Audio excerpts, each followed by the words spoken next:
তদন্তটা একটা বিশাল একটা ব্যাপার। সেখানে আমরা যতটুকু জানি যে 7টা 50 মিনিটের সময় এখানে আগুন লাগেই বাড়িতে। আপনারা দেখছেন বাড়ি 34 নম্বর বাড়ি 18 নম্বর রুটের। এখানে আগুন লাগার পরে আমরা যতটুকু এই পর্যন্ত জানি আত্মীয় স্বজন বা বিভিন্ন মানুষের মাধ্যমে, সেটা হলো লিফটের 5 এবং লিফটের 6 3 জন এবং 3 জন মোট 6 জন মৃত্যুবরণ করে। এখন কি কারণে, কোথায়, কিভাবে, সেটা এখানে বিভিন্ন সংস্থা আছেন, সকল সংস্থার তদন্ত একত্রে মিলিত হবে।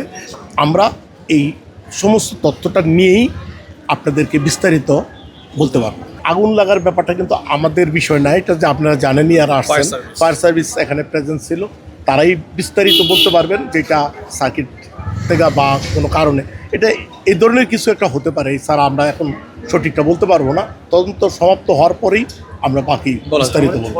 হতে পারে এটাই স্বাভাবিক হয়, কারণ যেখানে আগুন লাগে তার চেয়ে বেশি ধোঁয়া উপরে উঠে, এবং সেই সবচেয়ে ভয়ঙ্কর যে ইয়াটা হয় সেটা লিফটে হয় এবং বিভিন্ন আটকা প্লেসগুলিতে হয়। তো আটকা প্লেসগুলির কারণে আজকে শীতের সকাল অনেকে তো ঘুমের মাঝেও থাকে, যখন দোয়াগুলি আটকা হয়ে যায়, দোয়ার কারণে বেশিরভাগ মারা যায়, এটা আমরা সাধারণত জানি।